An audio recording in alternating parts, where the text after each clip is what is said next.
प्रश्न आहे, धातुसाधित विशेषण असलेले वाक्य ओळखा. प्रश्न आहे, धातुसाधित विशेषण असलेले वाक्य ओळखा. मग प्रश्न काय आहे तर धातुसाधित विशेषण म्हणजे वाक्यातला विशेषण शब्द आपल्याला ओळखायचा आहे. मग या ठिकाणी पहा, धातुसाधित विशेषण पाहिजे म्हणजे धातूबद्दल विशेष माहिती सांगणारा शब्द पाहिजे आपल्याला त्या ठिकाणी. मग 2 वाक्य दिलेले आहेत. तू जाताना इकडे ये, तू जाताना इकडे ये, आणि हे 2 शब्द आपल्याला दिलेले आहेत.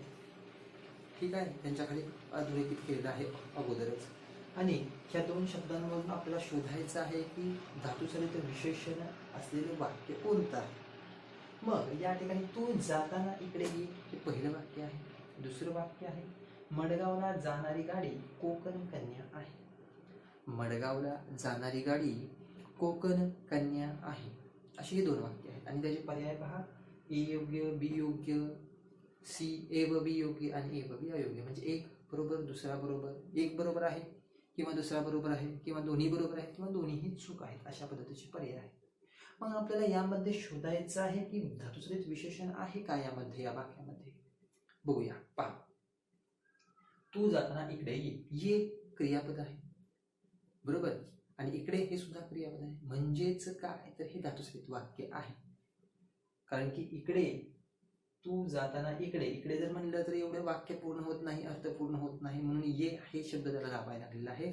म्हणून हे वाक्य कशाचं आहे तर धातुसाधित वाक्य आहे. मग आता विशेषण, धातुसाधित विशेषण आपल्याला शोधायचं आहे. पहा, मग या ठिकाणी तू जाताना इकडे, इकडे म्हणजे कुठे, काय सांगितलंय का असं, इकडे या शब्दाबद्दल काही विशेष माहिती दिली का. धातुसाधित कोणता आहे यामध्ये, इकडे. या धातुसाधिताबद्दल अधिक माहिती काय दिली का यामध्ये, विशेष माहिती काय सांगितली का तर नाही. म्हणून पहिला जो आहे तो धातुसाधित विशेषण येणार नाही. दुसरं पहा, मडगावला जाणारी गाडी कोकण कन्या आहे. मडगावला जाणारी गाडी कोकण कन्या आहे बरोबर. मग या ठिकाणी पहिल्या वाक्यामध्ये पहा, विशेषण विचारलेलं आहे. म्हणजे विशेषण म्हणजे काय तर नामाबद्दल विशेष माहिती सांगणारा शब्द. मग नाम तू आहे, तू बद्दल विशेष माहिती काय सांगितली का नाही. म्हणून त्यामध्ये विशेषण, तू जाताना इकडे म्हणजे त्यामध्ये विशेषण काय सांगितलेलं नाही. परंतु या ठिकाणी पहा, दुसऱ्यामध्ये मडगावला जाणारी गाडी कोकण कन्या आहे. मडगावला जाणारी गाडी कोकण कन्या आहे. मग या ठिकाणी पहा, जाणारी हा शब्द आपण अधोरेखित केला अगोदरच, आणि त्या शब्दावरून आपल्याला शोधायचं आहे की धातुसाधित विशेषण कोणतं वाक्य आहे. मग पहा, जाणारी तर गाडी हे काय आहे, या ठिकाणी कर्ता आहे, नाम आहे बरोबर. मग गाडीविषयी विशेष माहिती काय सांगितली, मग ती क्रियेविषयी, क्रियापद पाहिजे त्यामध्ये बरोबर. म्हणजे विशेष माहिती सुद्धा क्रियापदामधूनच सांगितली पाहिजे. मग पहा की गाडी या नामाविषयी विशेष माहिती क्रियापदामधून कोणती सांगितलं, जाणारी गाडी आहे. पण कसली गाडी आहे तर जाणारी गाडी आहे. गाडी कशी आहे, जाणारी. म्हणून जाणारी हे काय आहे, विशेषण आहे. म्हणून गाडी या नामाविषयी काय माहिती सांगितली, जाणारी विशेषण सांगितलं. म्हणून दुसरं जे आहे ते धातुसाधित विशेषण वाक्य आहे. म्हणून बी हे योग्य आहे. मग पहिला ए योग्य, चूक आहे. बी हे अगदी बरोबर. म्हणून पर्याय क्रमांक 2 हा या ठिकाणी अगदी योग्य पर्याय आहे. तिसरा चुकीचा आहे आणि चौथा देखील चुकीचा आहे, कारण की दोन्ही योग्य नाहीत आणि दोन्ही अयोग्य नाहीत. ठीक आहे, आता आपण वळूया पुढील प्रश्नाकडे. पुढील प्रश्न पहा, धातूंपासून तयार झालेल्या परंतु वाक्याचा अर्थ पूर्ण करू न शकणाऱ्या, पहा, धातूपासून तयार झालेल्या परंतु वाक्याचा अर्थ पूर्ण करू न शकणाऱ्या क्रियावाचक शब्दाला डॅश म्हणतात. पर्याय, नाम. धातुसाधित विशेषण का यापैकी नाही. पर्याय क्रमांक 4 जो आहे यापैकी नाही. तो आपण केव्हा वापरणार आहोत, ज्या वेळेस विचारलेल्या प्रश्नाचं उत्तर इतर पर्यायामध्ये नसेल त्यावेळेसच आपण पर्याय क्रमांक 4 यापैकी नाही हा पाहणार आहोत. मग पहा, की धातूंपासून तयार झालेल्या परंतु वाक्याचा अर्थ पूर्ण करू न शकणाऱ्या क्रियावाचक शब्दाला काय म्हणतात? तर नाम म्हणतात का? तर नाही. मग नाम कशाला म्हणतात? तर प्रत्येक वस्तूला, घटकाला, व्यक्तीला, कल्पनेतील प्रत्येक घटकाला, वस्तूला ज्या नामाने आपण ओळखतो, मग ते कसलाही वस्तू असून द्या, कसलाही घटक असून द्या, कोणतीही व्यक्ती असून द्या, त्या नामाने ओळखताना नाम असे म्हणतात. म्हणून ही नामाची व्याख्या नाही. धातुसाधित म्हणजे पहा, धातुसाधित म्हणजे काय? तर धातूंपासून तयार झालेल्या परंतु वाक्याचा अर्थ पूर्ण करू न शकणाऱ्या, धातूंपासून तयार झालेल्या परंतु वाक्याचा अर्थ पूर्ण करू न शकणाऱ्या क्रियावाचक शब्दाला धातुसाधित असे म्हणतात. म्हणजेच ही व्याख्या जी आहे विचारलेली कोणाची आहे? तर ही धातुसाधिताची व्याख्या आहे असं आपल्याला या ठिकाणी दिसून येतं. म्हणून मी त्याला चौकोन करतो, बॉक्स करतो. ठीक आहे. मग पुढे आहे विशेषण सुद्धा नाही, कारण की नामाबद्दल अधिक माहिती सांगणाऱ्या शब्दाला विशेषण असे म्हणतात. ही विशेषणाची नाही. आणि उत्तर मिळाल्यामुळे पर्याय क्रमांक 4 हा या ठिकाणी आपोआपच रद्द होतो, कारण की आपल्याला या ठिकाणी उत्तर मिळालेलं आहे. त्यामुळे पुढे पहा, प्रत्ययरहित मूळ क्रियावाचक शब्दाला डॅश म्हणतात. पुढचा प्रश्न आहे, प्रत्ययरहित मूळ क्रियावाचक शब्दाला डॅश म्हणतात. मग प्रत्ययरहित मूळ क्रियावाचक शब्दाला काय म्हणतात? मग पहा, प्रत्ययरहित मूळ क्रियावाचक शब्द म्हणजेच काय? म्हणजेच पहा की जे क्रियापद असतं, जसं की आपण इथे पाहिलं, पहा जाते, आपण काय पाहिलं? जाते हे क्रियापद पाहिलं, जाते, बरोबर नाही? मग जाते या क्रियापदाला पहा इकडची व्याख्या काय आहे? प्रत्ययरहित मूळ क्रियावाचक शब्दाला. मग प्रत्ययरहित, मग जाते या शब्दाचा प्रत्यय जो आहे तो काय आहे? ते आहे, बरोबर? जाते या शब्दाचा प्रत्यय काय आहे? तर तो ते हा प्रत्यय आहे या ठिकाणी. मग ते हा प्रत्यय काय करायचा आहे? रहित करायचा आहे, म्हणजे हा प्रत्यय काढून टाकायचा आहे. प्रत्ययरहित म्हणजे प्रत्यय काढून टाकणे. मग त्या क्रियापदाचा प्रत्यय जर आपण काढून टाकला तर जो शब्द राहतो त्या शब्दाला काय म्हणायचं ते विचारलं आहे. मग पहा, प्रत्ययरहित मूळ क्रियावाचक शब्दाला काय म्हणतात? नाम म्हणतात का? तर नाही. नाम कशाला म्हणतात मी आता सांगितलं. जगातील प्रत्येक घटकाला, वस्तूला, व्यक्तीला जे दिलेलं नाम असल्याला नाम असे म्हणतात, बरोबर? सर्वनाम हे सुद्धा नाही, कारण की सर्वनाम म्हणजे नामाबद्दल येणाऱ्या शब्दाला किंवा नामाऐवजी येणाऱ्या शब्दाला सर्वनाम म्हणतात, तो सुद्धा नाही. विशेषण म्हणजे काय? तर विशेषण म्हणजे नामाबद्दल अधिक माहिती सांगणाऱ्या शब्दाला विशेषण असे म्हणतात, म्हणून तो पण नाही. त्यानंतर पहा, धातू. हो, धातू म्हणजे काय? तर प्रत्ययरहित मूळ क्रियावाचक शब्दाला धातू म्हणतात. प्रत्ययरहित मूळ क्रियावाचक शब्दाला धातू म्हणतात. म्हणजे का? तर पहा, क्रियावाचक शब्द जाते, मग जाते प्रत्ययरहित करायचा, ते हा प्रत्यय झाला, ते हा प्रत्यय आपण काढून टाकला, तर प्रत्ययरहित शब्द कोणता झाला? जा हा प्रत्ययरहित शब्द झाला, आणि तो क्रियावाचक शब्द आहे जा, म्हणजे जाणे. म्हणजे काय? तर प्रत्ययरहित क्रियावाचक शब्दाला काय म्हणतात? तर धातू असे म्हणतात. प्रत्ययरहित क्रियावाचक शब्दाला काय म्हणतात? धातू असे म्हणतात. ठीक आहे. म्हणून ह्या प्रश्नाचं योग्य उत्तर आहे पर्याय क्रमांक 4, धातू. नीट लक्षात ठेवायचे, परीक्षेला प्रश्न विचारला जाऊ शकतो की प्रत्ययरहित मूळ क्रियावाचक शब्दाला काय म्हणतात? तर धातू. आणि वरचा आहे की धातूंपासून तयार झालेल्या परंतु वाक्याचा अर्थ पूर्ण करू न शकणाऱ्या क्रियावाचक शब्दाला धातुसाधिते म्हणतात. धातू आणि धातुसाधिते व्याख्या अगदी पाठच करायच्या असतात आणि करायच्याच आहेत, लक्षात ठेवायचं आहे. आता आपण वळूया पुढील प्रश्नाकडे. पुढील प्रश्न पहा काय आहे? धातुसाधिते वाक्यात कोणाचे कार्य करते? धातुसाधिते ही वाक्यात कोणाचे कार्य करते? पहा, नाम, विशेषण, क्रियाविशेषण का सर्वांचे कार्य करते? तर धातुसाधिते ही वाक्यात कोणाकोणाचं कार्य करते?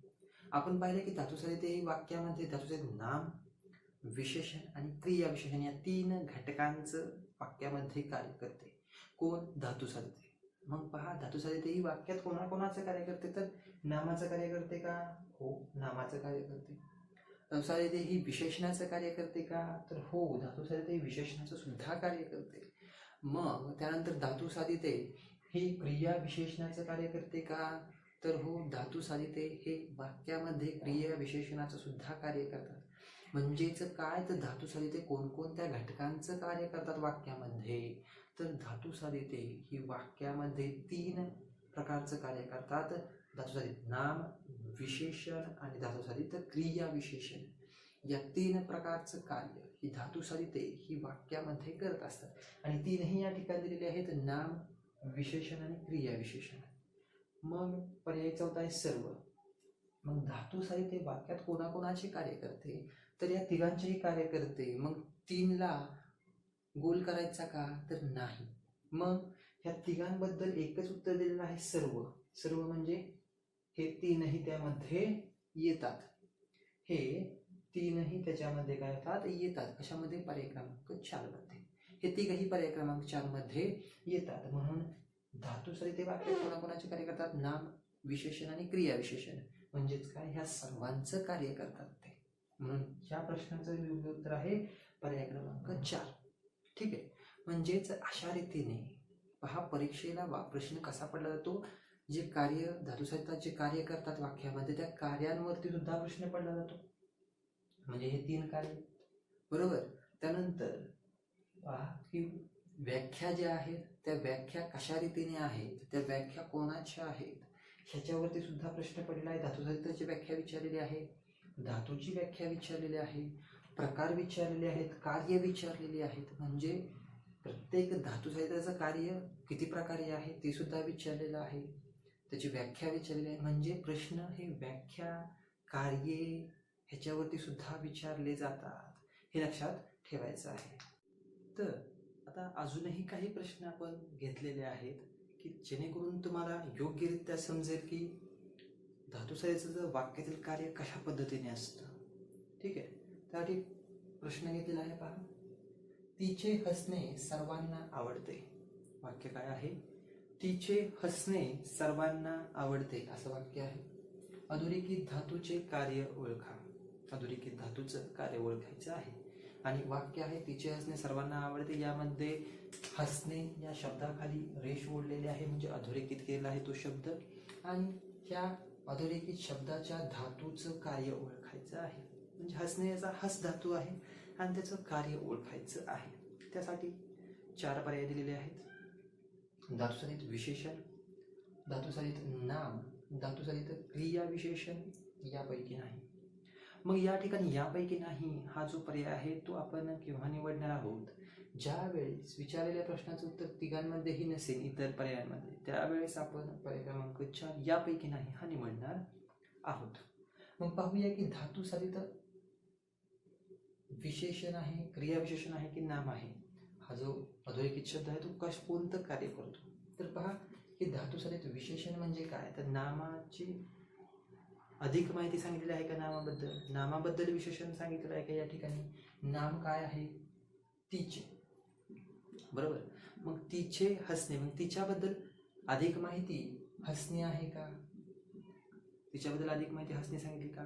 तर वाक्यामध्ये तिच्याबद्दल अधिक माहिती सांगणारा शब्द हसणे नाहीये, म्हणून धातुसाधित विशेषण येत नाही. ठीक आहे. त्यानंतर पहा धातुसाधित क्रिया विशेषण. क्रिया विशेषण म्हणजे काय, तर क्रियापदाबद्दल अधिक माहिती सांगणारा शब्द क्रिया विशेषण.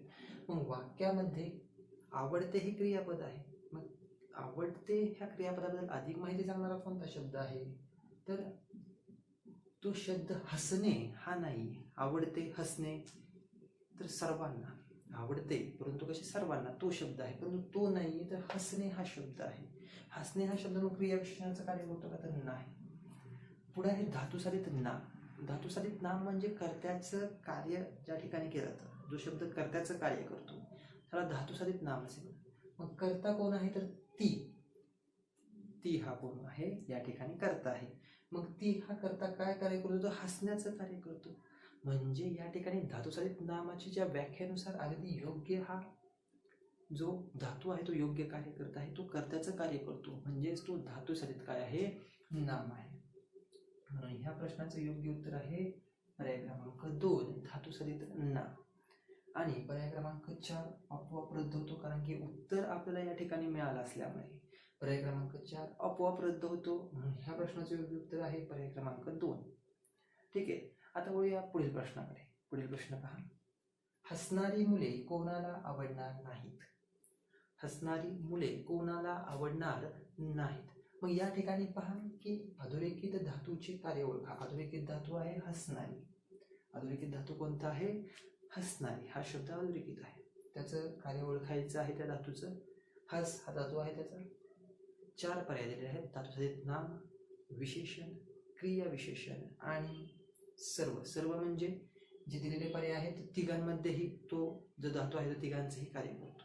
पण खरंच करतो की नाही हे पाहूया आपण. मग नामाचं कार्य करतो का? तर मुले हे काय काम करतात? मग मुले या ठिकाणी काहीच काम करत नाहीत असं दिसते. मुले, हसणारी मुले कोणाला आवडणार नाहीत. मग या ठिकाणी तो शब्द हा नामाचं कार्य करताना दिसत नाही, म्हणून पहिला चुकीचा आहे किंवा कर्त्याचं काम करताना दिसत नाही. दुसरं खालचं पहा, धातुसाधित क्रिया विशेषण नाहीत. हे काय आहे? क्रिया. आवडणे आणि नाहीत ही क्रिया आहे. मग त्या क्रियेबद्दल हसणारी हा शब्द अधिक माहिती सांगतो का? तर नाही सांगत, म्हणून तिसरा देखील चुकीचा आहे. त्यानंतर पहा धातुसहित विशेषण. मग या ठिकाणी मुले, विशेषण म्हणजे काय? तर नामाबद्दल विशेष माहिती सांगणारे शब्द. मग नाम कोण आहे? तर मुले हे काय आहे? नाम आहे. मग मुले या नामाबद्दल विशेष माहिती काय सांगितली आहे? तर ते हसणारी आहेत. मुले कशी आहेत? हसणारी. म्हणून हसणारी हा शब्द काय आहे? तर धातुसाधित विशेषण आहे.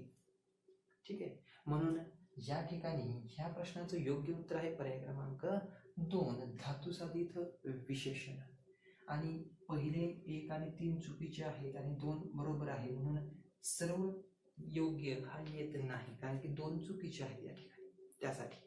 ठीक आहे. म्हणजेच अशा पद्धतीने आज आपण धातुसाधित हे प्रकरण पाहिलेलं आहे. त्याच्यामध्ये आपण धातुसाधिते, धातू, कृदंते आणि धातुसाधिताचे कार्य करणारी नाम, विशेषण आणि क्रियाविशेषण हे त्याचे कार्य पाहिलेलं आहे वाक्यामध्ये कशा पद्धतीने, आणि त्याच्यावर प्रश्न देखील आज आपण पाहिलेले आहेत.